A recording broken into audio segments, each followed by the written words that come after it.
दोस्तों, होर्मुज पर ईरान के साथ अब यूरोपीय देश भी आ चुके हैं। सीधे तेहरान से बातचीत हो रही है। वहीं एक और ईरानी टैंकर ने अमेरिकी ब्लॉकेड को तोड़ दिया है। दोस्तों, यूरोपीय देशों ने अब होर्मुज में अपने जहाजों को सेफली निकालने के लिए सीधे ईरान से बात करना शुरू कर दिया है। ट्रंप इन देशों के लिए कुछ नहीं कर पाए, इसलिए अब वो सीधा ईरान से डील कर रहे हैं। यानी कि यूरोप ने अमेरिका का साथ छोड़कर ईरान से खुद डील करना अब शुरू कर दिया है। द क्रैडल के हवाले से इसको लेकर जो रिपोर्ट है वो लिखी गई है। बताया गया है कि यूरोपीय देशों ने होर्मुज स्ट्रेट में अपने जहाजों के लिए सुरक्षित रास्ता बनाने के लिए ईरान की नेवी से सीधी बातचीत शुरू की है। IRIB की एक रिपोर्ट के मुताबिक यूरोपीय मैरीटाइम कैपिटल्स ने होर्मुज से सेफ रास्ता बनाने के लिए तेहरान के साथ सीधा कांटेक्ट शुरू किया। इस रिपोर्ट में, जिसमें क्षेत्रीय समुद्री ट्रैकिंग डेटा का हवाला दिया गया है, कहा गया है कि कई यूरोपीय सरकारों ने पश्चिमी नेतृत्व वाले नौसैनिक गठबंधनों यानी कि वेस्टर्न लेड नेवल कोएलिशन को दरकिनार करते हुए सीधे Islamic revolutionary guard corps IRGC नौसेना के साथ बातचीत शुरू कर दी है।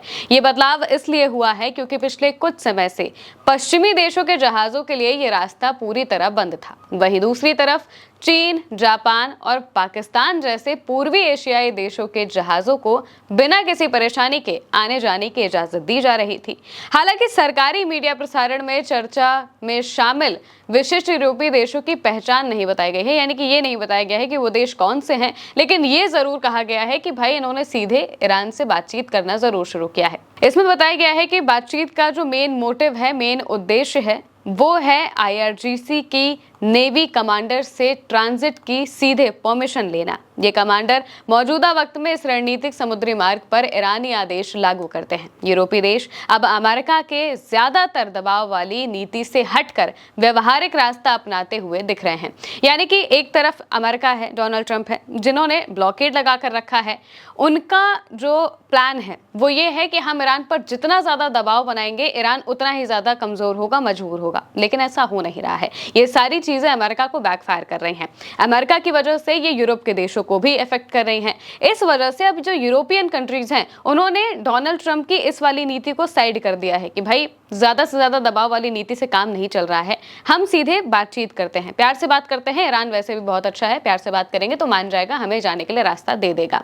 इसलिए अब ये सीधे ईरान से बात करना शुरू कर चुके हैं। IRGC से बात शुरू कर दी है ताकि इनके तेल टैंकरों को ईरान जाने दे। मौजूदा वक्त में स्ट्रेट ऑफ होर्मुज का जो पूरा कंट्रोल है वो ईरान के हाथों में है। भले ही अमेरिका ने ब्लॉकेड लगाकर रखा है, लेकिन अमेरिकी ब्लॉकेड सिर्फ और सिर्फ ईरान के जहाजों के लिए है, बाकी जहाजों के लिए नहीं है। बाकी जहाजों से उनका कोई मतलब नहीं है।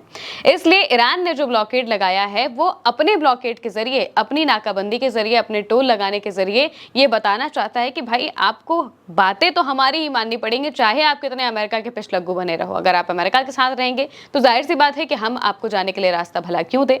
इस वजह से ये देश बार बार ये देख रहे हैं, क्योंकि बीते दिनों में जो खबरें सामने आ रही थी, ऐसी खबरें बहुत बार देखने को मिली जहां पर चाइनीज टैंकर निकले, जापान के टैंकर निकले, पाकिस्तान के भी टैंकर निकले, इवन इंडिया के भी कुछ टैंकर निकले। जिसका मतलब ये है कि इन सभी देशों के लिए ईरान ने अपने रास्ते खोल कर रखे हैं, क्योंकि इनका जंग से सीधा कोई लेना देना नहीं है। ये या तो ईरान के साथ है या तो इस जंग में वो उनका कोई ओपिनियन ही नहीं है। अब ऐसे देशों के लिए ईरान ने रास्ते खोल कर रखे हैं, लेकिन यूरोपीय देश साफ तौर से, ऐसे कई से यूरोपीय देश हैं जिन्होंने ईरान पर सैंक्शंस लगा कर रखे हैं या फिर वो अमेरिका के साथ लगे होते हैं। इस वजह से ईरान ने उन पर ये सख्ती दिखाई है और उनके जहाज़ों को वो रोकते हैं या फिर बहुत देर में जाने देते हैं। इस वजह से ही जो यूरोप के देश हैं, उन्होंने अब अमेरिका की नीति से हटकर अपनी खुद की नीति शुरू की है और व्यवहारिक रास्ता चुना है ताकि ईरान से बातचीत करके चीज़ों को सॉल्व किया जा सके। वो ईरान के इस इलाके में असली कंट्रोल को स्वीकार कर रहे हैं और सीधे ईरानी कमांडरों से परमिशन मांग रहे हैं। यानी कि जो यूरोप की कंट्रीज़ हैं, उन्होंने साफ तौर से कहा है कि भाई हमें इस बात से कोई मतलब ही नहीं है कि ईरान वहाँ पर टोल लगाए चाहे ना लगाए। लगा रहा है तो हम ईरान से बातचीत करेंगे, टोल देंगे और अपने जहाज़ों को निकालेंगे। अगर नहीं लगा रहा है तो और अच्छी बात है। डोनाल्ड ट्रंप ये चाहते हैं कि ईरान टोल ना लगाए इस इलाके पर, वो जैसे कि इस जंग के पहले ये इलाका हुआ करता था, बिल्कुल वैसा ही हो जाए। लेकिन अब स्थितियाँ बहुत बदल चुकी हैं। ईरान इस इलाके का इस्तेमाल अपनी सिक्योरिटी के लिए करना चाहता है और इसी वजह से उसने ये जो पूरा का पूरा काम है ये किया है। अब एक तरफ जहां डोनाल्ड ट्रंप बार बार धमकियां दे रहे हैं, अपनी धमकियों से फिर बैकफुट पर आ जाते हैं, उनके मिलिट्री ऑपरेशंस फेल हो जाते हैं। इसके बाद अब जो यूरोप के देश हैं वो ये समझ गए हैं कि अमेरिका के भरोसे बैठा नहीं जा सकता। अमेरिका के भरोसे अगर हम रहे तो हमारे देश धीरे धीरे परेशान होने लगेंगे, ज़्यादा परेशान होने लगेंगे। तेल गैस की ऐसी किल्लत होगी कि फिर गृह युद्ध जैसे हालात बन जाएंगे। इस वजह से ही उन्होंने सोचा कि हम सीधे अब ईरान से बात करेंगे और ईरान से कहेंगे कि हमारे तेल टैंकर छोड़ दो और हमें जाने दो। इस वजह से इन्होंने अब सीधे बातचीत शुरू कर दी है। वहीं दूसरी तरफ जो ईरान है वो इस जगह पर ब्लॉकेड खुद से तो लगा रहा है, अपनी तो बातें कर ही रहा है, अपनी जो वर्चस्व है या फिर अपना जो कंट्रोल है वो तो दिखा ही रहा है। अमेरिका के कंट्रोल की भी धज्जियां उड़ा रहा है। अमेरिका ने जो ब्लॉकेड लगाया उस ब्लॉकेड को एक और ईरानी जहाज ने तोड़ दिया। फार्स न्यूज एजेंसी के हवाले से लिखा है कि एक और ईरानी जहाज ने अमेरिकी नाकाबंदी तोड़ दी है। अमेरिका के प्रतिबंधों के दायरे में आने वाला एक ईरानी टैंकर जो 2 हफ्ते पहले भारत के तट के पास था, अब खर्ग द्वीप पर एंकर कर चुका है। एलपीजी ले जाने वाला ये टैंकर बिना किसी की नजर में आए अमेरिकी नाकाबंदी को पार कर गया और ईरानी जल क्षेत्र में प्रवेश कर गया।